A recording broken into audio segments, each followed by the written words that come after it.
Monsieur le Président du Botswana, cher frère, cher ami, M. Kamal, M. Ousmane Diagana, Mesdames et Messieurs présents à cette cérémonie, je voudrais vous dire que le Niger, à travers ma personne, est très honoré pour cette distinction que vous venez de m'accorder. Le Niger est un pays, de par sa position géographique, au centre de l'Afrique. Nous sommes en Afrique de l'Ouest, mais le pays le plus à l'est de l'Afrique de l'Ouest.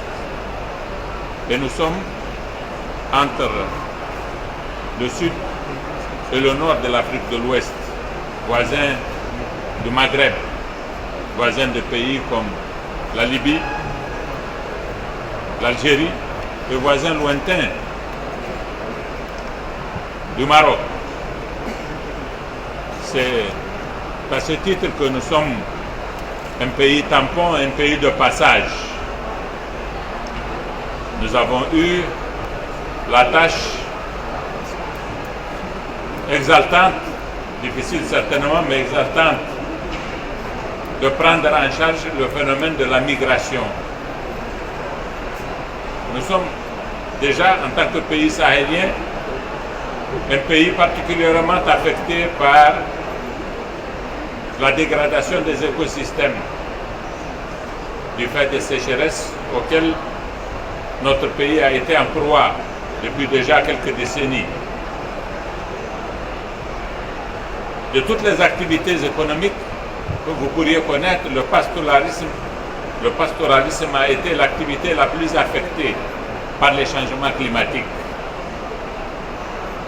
Et les populations pastorales du Niger ont été soumises à des contraintes qui ont commandé des mouvements de leur part à l'intérieur du pays, mais hors du pays, vers le sud. Il nous a fallu, avec nos voisins, définir des politiques de transhumance qui sont donc des formes de migration propres aux populations pastorales, et nous avons dû élaborer des législations et définir des accords pour faire en sorte que ces mouvements de populations du nord vers le sud en quête de pâturage au profit des animaux puissent se réaliser dans de bonnes conditions. Aujourd'hui, avec la pression liée aux difficultés dues aux sécheresses et la violence qui les a accompagnés ces dernières années, malheureusement, le pastoralisme interétatique est remis en cause. Et c'est un problème très sérieux parce qu'il y a une remise en cause du cadre de vie des populations, dont le déplacement est une seconde nature, une même première nature, dois-je dire. Le Niger, en plus de cela, est un pays de transit sur la route des migrations de l'Afrique vers l'Europe. Il y a eu une route particulièrement qui a été prisée par les migrants africains, qui est la route de la Libye depuis 2011. Parce que dans ce pays, l'État s'est beaucoup affaibli avec les événements qui se sont passés en 2011, et il y a eu de véritables autoroutes qui se sont créées par lesquelles sont passés de nombreux migrants de l'Afrique de l'Ouest et du Centre.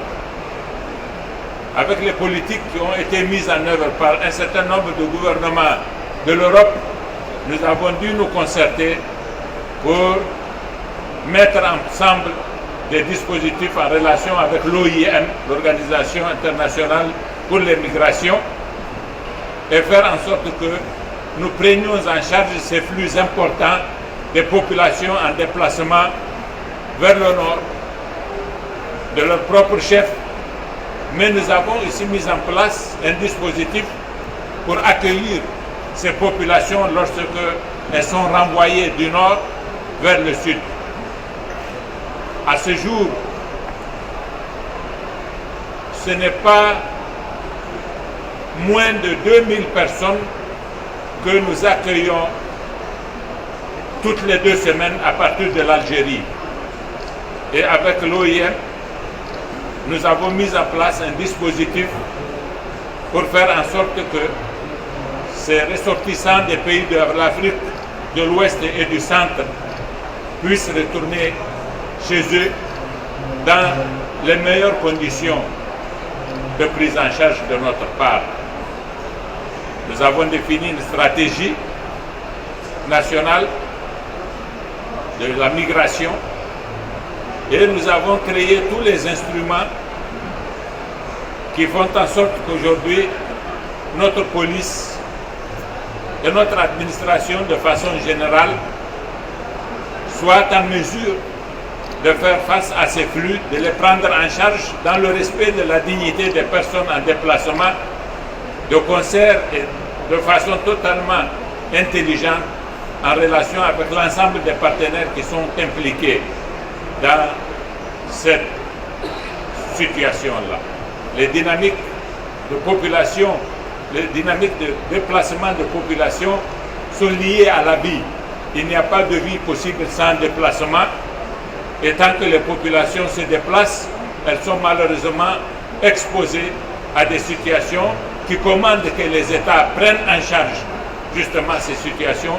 Et nous sommes très heureux de savoir que la sagesse dont nous avons fait preuve, la générosité aussi dont nous avons fait preuve, sont reconnues par nos partenaires et nous en sont témoignés, comme c'est le cas de ce matin. Merci beaucoup, chers amis.